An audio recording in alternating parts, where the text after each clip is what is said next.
I know these guys are fighting for second place, and I'm just here to have fun with it.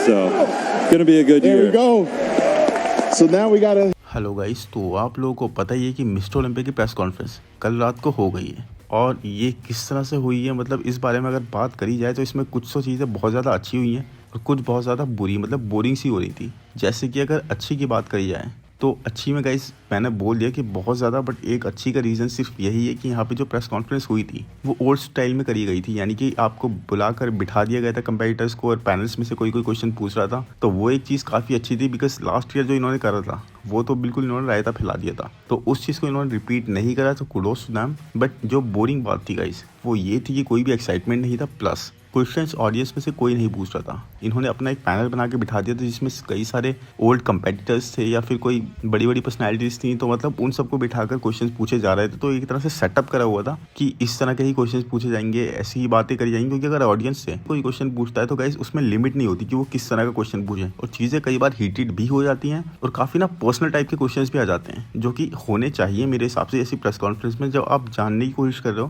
कि कैसा mindset है इस वक्त body builders का, या फिर आप एक्साइटेड बनाने की कोशिश कर रहा हो। तो यहाँ पर वही है गाइस, सब बहुत लिमिट में रहकर बहुत ही नाइस बिहेव कर रहे थे सारे कंपेटिटर्स, मतलब एक फायर वाली चीज दिख ही नहीं रही थी। एनर्जी भी बहुत डाउन थी। अब एनर्जी का तो हम समझ सकते हैं डिप्लीटेड थे, बट पहले भी तो काफी प्रेस कॉन्फ्रेंसेस होती थी राइट, उस वक्त भी एनर्जी डिप्लीट होती थी और उस टाइम पर भी लोग एक दूसरे को बहुत ज्यादा पुश करते थे, मतलब ये बहुत ज्यादा डाइट वाला सीन पहले भी से चलता आ रहा है। तो ये कह देना कि ये लोग डिप्लीटेड स्टेट में थे और इसलिए इतना ज्यादा ये लोग इस चीज को एनर्जी को दिखा नहीं पा रहे थे, ये तो समझ में आने वाली बात नहीं है बॉस। आप एक्साइटमेंट क्रिएट करना होगा, आपको पब्लिक को हाइप अप करना होगा। अब देखो शो के स्टार्ट में ही अगर आपकी एनर्जी ऐसी है या पब्लिक को आप ऐसी एनर्जी शो कर रहे हो तो मतलब एक एक काफ़ी ड्रॉप डाउन सा फील होने लग जाता है। तो वही है गाइस, बाकी अब देखते हैं, बात करते हैं किस बारे में, कैसा शो चला, कैसी प्रेस कॉन्फ्रेंस हुई। तो स्टार्टिंग में निक के बारे में ऑडियंस में पूछा बॉब ने कि निक आए हैं क्या, क्योंकि निक को इन्वाइट तो करा गया था वहाँ पर आने के लिए, बट निक आए नहीं थे। Unfortunately had to pull out of the show. Where's Big Nick? Did he make it to the press conference? No Nick. We did invite him actually to come if he wanted to, but Nick, being the professional that he is, said that he wanted it to be about the athletes that were competing. And since he was out of the show, he wanted to wish them their best, but said it's not about me, it's about them. But big shout out to the mutant Nick Walker. We wish him a speedy recovery. और इस चीज़ का reason ये बताया कि ये press conference सिर्फ और सिर्फ कम्पीट करने वाले बॉडी बिल्डर्स के बारे में वो बनाना चाहते थे, and that was a very professional behaviour. मतलब अगर वो आते तो थोड़ी बहुत उनसे ही बात होती या फिर उनकी थोड़ा सिंपैथी वगैरह या फिर चीज़ें चल पड़ती, तो वो चीज़ बिल्कुल भी वो नहीं चाहते थे। वो चाहते थे कि सारा फोकस कंपेटिटर्स पर ही हो और इसी रीज़न से वो नहीं आए। But guys Samson looked really huge, मतलब वहाँ पर जितने भी कंपेटिटर्स थे उन सब में सैमसन स्टैंड आउट कर रहे थे, इतने ज़्यादा ह्यूज लग रहे थे वो। और लास्ट ईयर हमने ऐसी चीज़ देखी थी एंड्रू जैट के बारे में, बट इस वक्त तो उनको पैनल में या फिर उनको प्रेस कॉन्फ्रेंस के लिए बुलाया नहीं गया था। But Samson man definitely he was really big. मतलब हार्डी चुपन को अगर देखें तो वो तो एक नॉर्मल ही लग रहे थे, मतलब जैसे वो लगते हैं हाइट कम होने की वजह से और वगैरह वगैरह। बट सैमसन एक टॉल हाइटेड और काफ़ी ज़्यादा मैसिव, मतलब मुझे लग रहा है इसकी कुछ डिफरेंट होने वाला है इस बार मिस्टर ओलंपिया में। तो स्टार्टिंग में सबसे पहले हार्डी से पूछा गया कि वो उन लोगों के बारे में क्या कहना चाहते हैं जो सोचते हैं कि वो टाइटल डिफेंड नहीं कर पाएंगे इस साल। तो हार्डी ने यही कहा कि वो किसी से भी डरते नहीं है, वो एक वुल्फ है और वो शिकार करने आए इस बार भी। तो फिर बॉब ने सीधे डेरेक के पास जाकर डेरेक से इस बात पर उनकी ओपिनियन मांगी। तो बेसिकली बॉब चाह रहे थे कि सबको राइल अप करना, थोड़ा हीटेड कॉन्वर्सेशन हो जाए, थोड़ा फन बनाना इस कॉन्वर्सेशन को सभी एथलीट से। बट डेरेक का आंसर बेसिकली और ऑलमोस्ट सबके ही आंसर्स बिल्कुल ठंडे से थे कि हार्डी मुझे पुश कर रहे हैं एज अ चैंपियन और इसी वजह से मैं और ज्यादा हार्ड वर्क करना चाहता हूँ, वो मुझे एक बेटर कंपेटिटर बना रहे हैं एक्सेट्रा। मतलब ठीक है, आप एक दूसरे की रेस्पेक्ट करते हो, we all know that, but audience Mister Olympia और आईबीबी के पर्सपेक्टिव से एक बैटल देखने आई है, एक फाइट, एक पैशन कि मैं तो हरा दूंगा बॉस, कोई भी हो मैं नहीं छोड़ूंगा। तो मैं ये नहीं कह रहा यहाँ पर कि आपको डिसरिस्पेक्टफुल होना चाहिए या फिर बदतमीजी करनी चाहिए, ऐसा कुछ नहीं, बट मेरे अकॉर्डिंग गाइस आप अपना पैशन दिखा सकते हो कि भाई हार्डी कैसे भी आए, मैं तो जीतने के लिए आया हूँ, मुझे कोई रोक नहीं सकता और सैमसन को भी मैं हरा दूंगा। मतलब मुझे अपने पैकेज पे इतना ज़्यादा कॉन्फिडेंस, मतलब आपकी आवाज़ से फील होता है ना एक बहुत ज़्यादा फाइड अप वाली चीज़ या फिर एक पैशन वाली चीज़ जो आपके अंदर से आती है, वो चीज़ थोड़ी डाउन लग रही थी बहुत ही ज़्यादा। फिर जब सैमसन से पूछा गया कि एक अच्छी मेजॉरिटी के अकॉर्डिंग सब बोल रहे हैं अपनी हर प्रेडिक्शन में कि आप जीतोगे ये टाइटल, बट तुम्हारे पास साइज है, तुम्हारे पास शेप है, बट कंडीशनिंग के बारे में तुम क्या कहना चाहोगे? Do you have the conditioning? Well, as you guys can see through my history, I have a thing of shocking people every time I walk out on stage. And I have a very good thing of transforming my physique in a very, very short time. So we're going to see the surprise tomorrow. Don't worry about that. इस पर सैमसन ने बोला कि मेरी history रही है लोगों को सरप्राइज करने की, मैं बहुत जल्दी अपनी फिजिक को ट्रांसफॉर्म कर लेता हूँ और कल आप सब लोग सरप्राइज हो जाओगे। तो मैन इस बात को तो मानना पड़ेगा कि सैमसन बहुत जल्दी अपनी फिजिक को ट्रांसफॉर्म कर लेते हैं और इस बात को वो बखूबी जानते हैं, तो उन्होंने इसे ही कैश करना चाहा। और एब्सोल्युटली मैन मुझे लगता है कि सैमसन सबको सरप्राइज करने वाले अपनी कंडीशनिंग से, और अब उनका रास्ता और भी ज्यादा साफ है, मतलब निक नहीं है तो बहुत ज्यादा क्लियर हो जाएगा उनके लिए और भी, but let's see how it goes. So my question is for the giant killer, Sean Clarita, our 212 Olympia champion.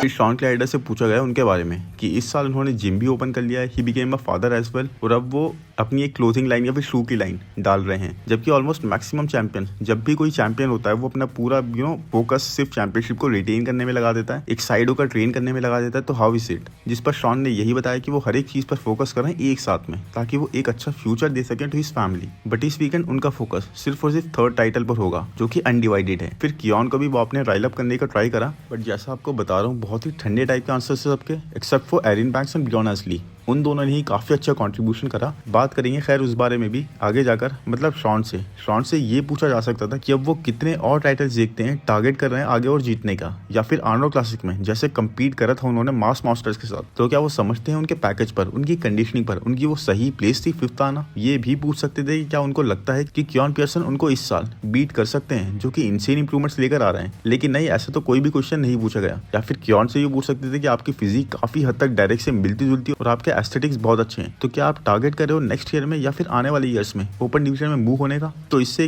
हमें पता लगता कि एक एथलीट क्या प्लान कर रहा है अपने माइंड में। जैसे कि क्रिस बमस्टेड से तो बार बार पूछा जाता है, बट कियोन पियर्सन, क्या सबको नहीं लगता कियोन पियर्सन से भी ये चीज पूछी जानी चाहिए थी? बिकॉज एब्सोल्युटली डेरेक और हार्डी जिस तरह मूव हुए हैं, और डेरेक के एस्थेटिक्स की वजह से वो मूव हुए हैं और साइज की वजह से, तो कियोन पियर्सन भी बहुत स्पीड से साइज गेन कर ही लेते हैं, और उनके एस्थेटिक्स और सेपरेशन, मसल सेपरेशन, वो तो डेरेक से ही बेटर है। आप सब अग्री करोगे इस बात से। तो वही है गाइस, सैमसन से ये पूछा जा सकता था कि ठीक है आप आर्नोल्ड क्लासिक जीते, बट जिस तरह से एक बड़ी मेजॉरिटी से आपको हेट मिली, क्योंकि उनके अकॉर्डिंग निक जीत रहे थे वो शो, और डेफिनेटली वो कई पोजीशन जीत भी रहे थे आपसे हर एस्पेक्ट में। तो इस बारे में आपका क्या रिप्लाई है उन लोगों को जो आपके जीतने के बाद भी आपको क्वेश्चंस कर रहे हैं? तो ऐसे एक्चुअल मसाला क्वेश्चन पूछने थे, बहुत ही सेफ प्ले करा जा रहा था even from the panel guys. Chris ने तो बिल्कुल बोल ही दिया कि अब इस साल से मैं इस जर्नी को एंजॉय करना चाहता हूँ। इससे पहले मैं बहुत रिजर्व हुआ करता था, बट ही श्योर कि बाकी सब सेकंड प्लेस के लिए फाइट कर रहे हैं। फिर शॉन रे ने क्रिस से ओपन के लिए पूछा, मतलब ये क्वेश्चन तो हद से ज्यादा पूछा जाने लगा क्रिस से कि तुम रॉन्ग डिवीजन में हो, मैंने पहले भी कहा था। तो क्रिस ने initially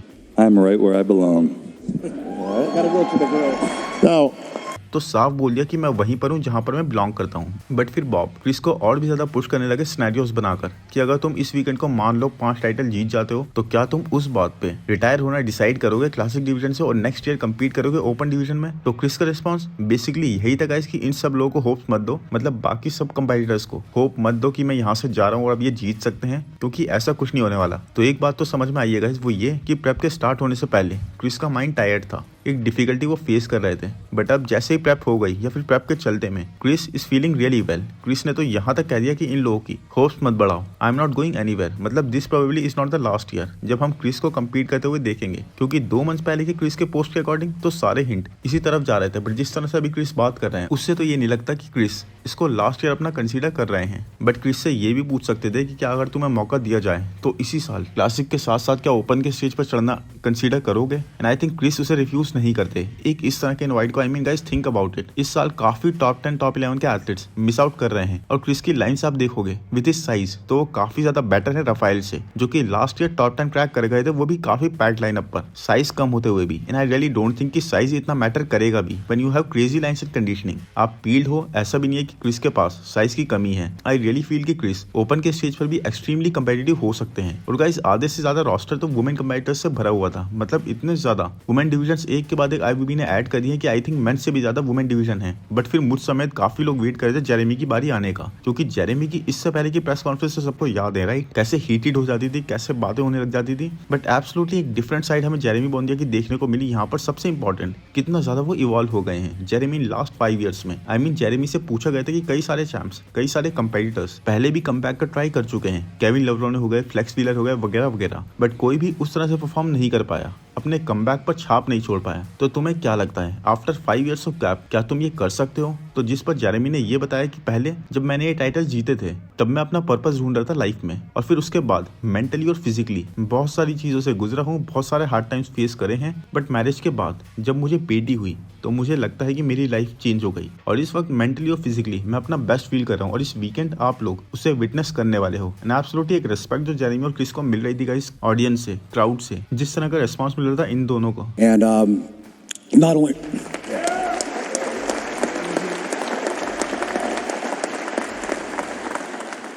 a few years ago, I got married and had a daughter, and I'm 33 years old as of last week. And when you become a man, you have to start to take a look in the mirror and figure out what you want for yourself and your future. And when my daughter was born, I wasn't the man that I needed to be for my family. And those are some of the things that opened my eyes to the reality of where I was at in my life and what I had to do in order to be the man I needed to be. And one of the biggest things that helped bring me around and get me out of that hole was reestablishing my relationship and my faith in our Lord and Savior Jesus Christ.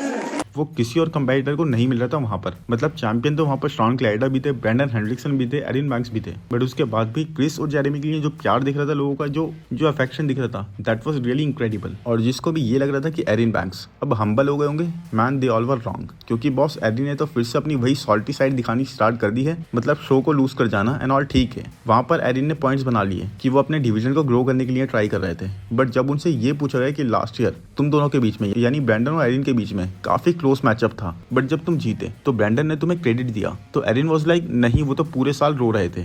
It literally could have gone either way, but it did go your way, and you earned that, and he was the first one to give you props. No, he didn't. He cried the whole year. Oh, come on now. Come on, seriously.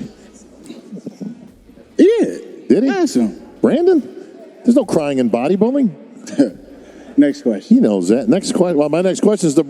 I mean, man अब तो humble हो जाओ थोड़ा सा। But Erin being Erin, Brandon को एक cry baby बोल दिया और एरिन के फेस पर दिख रहा था वो कितने सॉल्टी हो रहे हैं, कितने ज्यादा इरिटेट हो रहे हैं। आई डोंट नो मैन इनका क्या होगा। और फिर डायरेक्टली एरिन ने बोला कि नेक्स्ट क्वेश्चन, और फिर नेक्स्ट क्वेश्चन के लिए बॉब ने पिक करा ब्रैंडन को। तो ब्रैंडन ने एक बिल्कुल ही सही बात कही कि मेंस फिजिक डिवीजन के हिसाब से वो एक लौते कंपेटिटर हैं जिन्होंने ये टाइटल लूज करके दोबारा रिगेन करा है और इस साल भी वो यही एम कर रहे हैं। तो मैन इस तरह से छोटा सा सेक्शन गया मेंस फिजिक का, जिसमें आई थिंक जेरेमी को काफी टाइम दिया गया, उसके अलावा सबसे एक क्वेश्चन पूछ के इन्होंने खत्म कर दिया। तो बियॉन्ड जब ये बोल रहे थे कि वो पहले भी अपने सेकंड ईयर में जब उन्होंने फर्स्ट टाइटल जीता था वो फोर्थ प्लेस से फर्स्ट प्लेस की जंप कर चुके हैं, तो ये चीज उनके लिए एक नई चीज नहीं है। और इस बार वो एक बेटर लुक लाएंगे, मोर डेंसर लुक, मोर मस्कुलर लुक, और इस 7 पाउंड एडिड मसल की वजह से उनकी फिजिक अब वो सॉफ्टनेस नहीं लाएगी, वो अपना बेस्ट लुक प्रेजेंट करेंगे। और स्टेज पर ये फ्रेंडशिप और किसी और चीज की गुंजाइश नहीं है, स्टेज पर you are there to compete. और इस बार ये थर्ड टाइटल फिर से मेरे पास आने वाला है, तो क्रिस का फेस देखने वाला था, क्योंकि वी ऑल नो गाइस ये नहीं होने वाला। तो आई वाज थिंकिंग क्रिस के माइंड में क्या चल रहा होगा मैन इस वक्त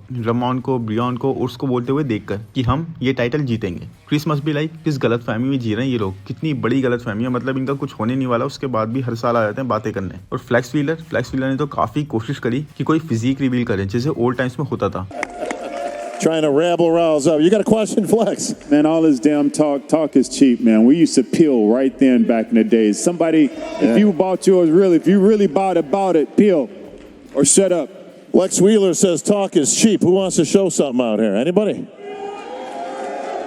एक एक्साइटमेंट, एक something for the audience, but यहाँ पर तो ऐसा कुछ भी देखने को नहीं मिला। उनके बोलने पर भी किसी ने कुछ नहीं करा। तो ऑल इन ऑल गाइस मैं तो इसे काफी ठंडी प्रेस कॉन्फ्रेंस बोलूंगा। एवरीवन वाज बीइंग नाइस, किसी को बैड गाय नहीं बनना था, जीतना सबको था, बट कोई भी दूसरे को हराने के लिए फाइट अप नहीं लग रहा था एक्सेप्ट फॉर एरिन एंड ब्रियॉन। और मैंने नहीं सोचा था मैं ये बोलूंगा, बट आई थिंक ब्लेसिंग की ट्रैश टॉक को मिस करा गया। आई थिंक कई सारी अपॉर्चुनिटीज थी, कई सारे क्वेश्चन थे जो पूछे जा सकते थे। ये लोग जेरेमी से पूछ सकते थे कि क्या वो नेक्स्ट ईयर भी कम्पीट करेंगे, या फिर जैसे जेरेमी को हमने काफी ज्यादा क्लासिक के पोजीशन हिट करते हुए देखा है पूरे साल, तो क्या वो क्लासिक में अपना फ्यूचर देखते हैं आगे जाकर। Will he move? रमॉन और रूट्स से वेट कैप के बढ़ने के बाद भी इतने बिगर होने की वजह से इतना वेट कट जो करना पड़ा है, मतलब रूट्स तो इस वक्त 13 से 15 पाउंड हैवियर है लास्ट ईयर से, विच इज रियली सिग्निफिकेंट। तो पूछ सकते थे कि डोंट यू थिंक यहाँ तो तुम्हारा कुछ नहीं होने वाला, तो तुम्हें ओपन में मूव हो जाना चाहिए। डायरेक्ट से ये पूछा जा सकता था कि तुम्हारे आर्म्स को लेकर, कंडीशनिंग को लेकर काफी क्वेश्चंस हैं, इनका आंसर कैसे दोगे। या फिर सैमसन की बैक को लेकर जो क्रिटिसिज्म है उसके बारे में कि हार्डी और डेरेक दोनों की बैक काफी स्ट्रॉन्ग साइड पर है और तुम्हारी बैक को काफी क्रिटिसाइज करा गया है, तो डेरेक जैसी बैक के अगेंस्ट सैमसन कैसे स्टैंड करेंगे, उनकी क्या प्लानिंग है। क्योंकि to be honest guys, Hardy चुपन तक पहुंचने के लिए डेरेक को पार करना होगा सैमसन को। तो ऐसे ही गाइस कई सारी अपॉर्चुनिटीज थी, मिस्ड अपॉर्चुनिटीज थी, बट जो भी है यही है। अब 212 को देखते हैं, आज रात को प्री जजिंग हो जाएगी, विच आई विल कवर गाइस। तो कंटेंट अच्छा लग रहा है तो डू कंसीडर रिमाइंडर चैनल को सपोर्ट करने का, मेंबरशिप को ज्वाइन करके। बाकी I will see you guys in the next video.